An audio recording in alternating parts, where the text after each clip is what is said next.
Well, that was a reason we had the dog there the first, not season 4. The season 4 was just atrocious, but see, even Eli agrees. Yeah, it was a bad show.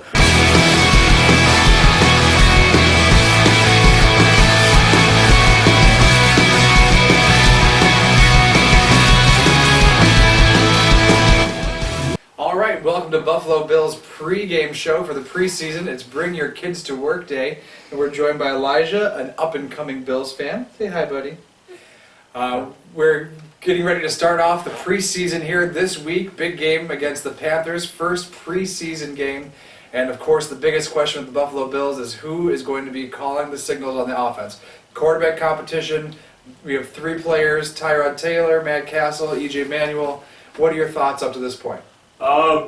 I had the pleasure of going up to the Bills training camp on the second day, and I got to see a little bit of what the guys have to offer.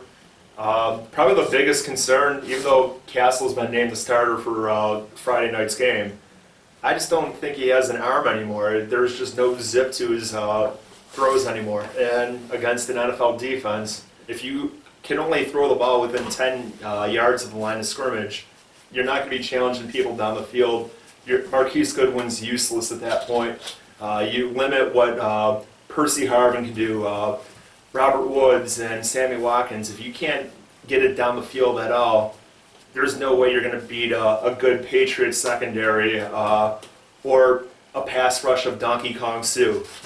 Moving on to E.J. Manuel, he's been inconsistent, but the one thing I do see him doing is attempting to work the downfield.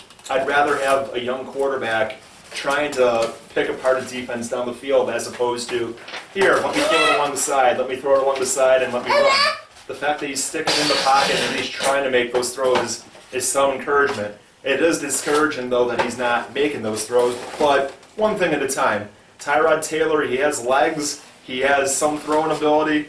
I wouldn't be shocked if he's our starter at the end of the preseason, but we'll see how the preseason plays out there. With the plan of being a ground and pound offense, you need to have some kind of threat of a long ball just to keep the secondary honest. Because if we're going to be playing with double tight end sets and a fullback, we need to be able to at least have the play action in there and everything else. Exactly, the defensive backs be able to at least keep them honest as opposed to 8 and 9 in the box. In the box, exactly, and set up LeSean McCoy for success as opposed to, here's Matt Cassel. If he's dropping back, he's not doing much more than checking down anyway. Yes. So I like the chances of that. I think that bodes well for the chances of EJ and Tyrod. Especially since they can move and scramble on their own as well, both of them. Moving on to this year, and the ground game, we have to look at the right side of the offensive line. The left side is set with Glad, Incognito, and Wood. On the right side, there are some battles there between Richardson and Miller and Kouandjio and Henderson. What are your opinions on the players in general? From what I've heard, there's not really much. No one's standing out in the crowd. That they're more or less interchangeable at this point, which I guess speaks well for our chance at depth at the position. But it would also be nice having a player that is set in stone is going to be the best, especially if in an offensive line dependent offense with a lot of running. Which Rex has had good history with his O-lines. Those Jets lines that he had were phenomenal in some years.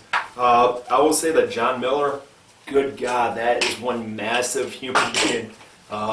He looked good from what I was able to see in the camp, and I want to see more of him. I think he could be a stud for us going forward. On the other side of the ball, defense was a strong point last year, but there's new personnel, new scheming. Do you think there's too much change for a consistent performance, or do you think we'll be dominant once again? I think having Rex in is basically a continuation of what Patton was doing 2 years ago and not what Schwartz was doing last year. But we have a great defensive line. Even Bruce Smith came out and said that this may be the best defensive line in team history, and I'm inclined to believe him there because when he played, Hansen was the best DN he had opposite of him, and that includes Leon Steele, Mark Pike, Marcell Wiley, etc. But that all said, You have Marcell Dareus and Kyle Williams. You have Corbin Bryant, who's been lighting it up. You have Jerry Hughes, Mario Williams. That's 5 guys, and even if we needed to in a pinch, we'd have Manny Lawson being able to play end. So that's a huge thing there, where there's so much depth and flexibility. I don't think that there will be much of an issue. You can get to the quarterback, you're going to win games, and the Bills the last 2 years have done that really well.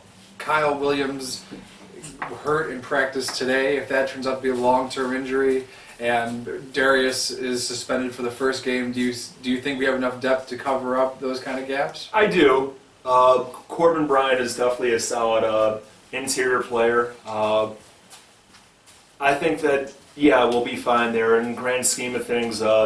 Rating from what Rex was saying when I had a chance before we started filming, it looked like Kyle will be okay.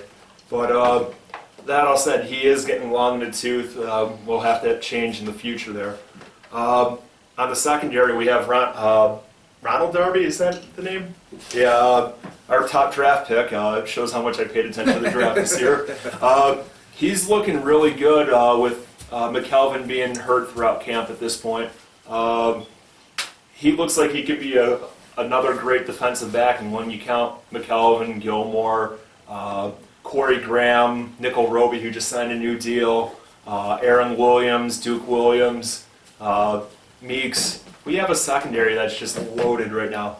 The only area where you might have some questions on depth is at linebacker, in particular outside of Brown and Bradham. There isn't much to speak of on the interior linebackers at this point, so we'll see how that comes out. There is a game coming up just this Friday against the Panthers, first preseason game this season. What kind of things are you looking for, besides like answers to position battles? What kind of things are you looking for out of the preseason that would indicate a good season for the Bills? Any of the 3 quarterbacks looking competent, that'd be the big one there. Out of the running backs, all of them stay healthy because Jackson's been dinged up, Shady's been dinged up, even Booby's dinged up a bit. So really the best healthy back we have is Bryce Brown, and hopefully he can keep the ball in his hands. Hopefully.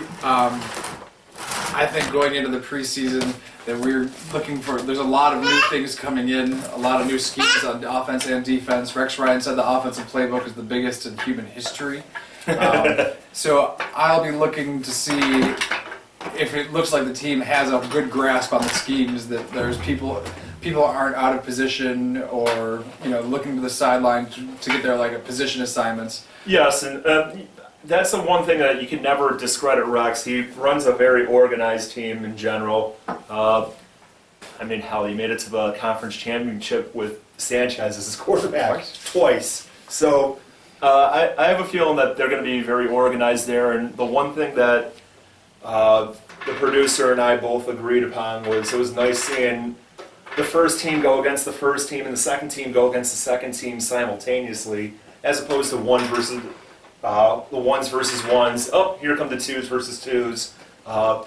He's getting more reps out of the players, so they are going to be more prepared. And that makes way too much sense, especially with the way you can't do 2-a-days like you used to. You can't do hitting like you used to. You got to get those guys those reps, and preparation is the biggest part of being able to win. You got to know what you're doing, and you got to have enough time to actually understand it mentally and then apply it. So you kind of answered my next question there. That organization of Rex Ryan is apparent when you go to the training camp? Comparing that to St. Doug or Chan or Dick or any of the other coaches in the last 15 years, probably save Wade, there seems to be a higher understanding there. And as an academic, I like seeing somebody that understands the game and understands how to get the most out of your players, and sometimes it is just getting the most from time to time. And our little Bills fan is having a little fun here. All right, just one last thing. Season predictions. How do you think it's going to go? Well, first off, we got to thank our sponsor, Buddy Taco. When you want good food and diarrhea later, Buddy Taco. Season predictions. It really depends on who's our quarterback. If it's Cassel, I could see us being anywhere from like 7-9 to 11-7. But a lot of it will come down to would he be able to stretch the field. If it's EJ or Tyrod, there's a bigger range there because we still don't know what either of those guys have. It could be anything from like 5-11 to 13-3. I'm gonna just kind of split all those different estimations and call it another 9-7 year. As our little Bills fan is having a lot of fun here. Come here, buddy. And all right, I'm going to give the most optimistic prediction that I've given in Buffalo Bills pregame. I'm going to say 10-5-1 and playoffs. woo! Woo! Go Bills. Go Bills. Oh, buddy. All right, well, we'll be back in time for the regular season to start out before the Indianapolis game. Until then, we'll talk to you soon. Yes.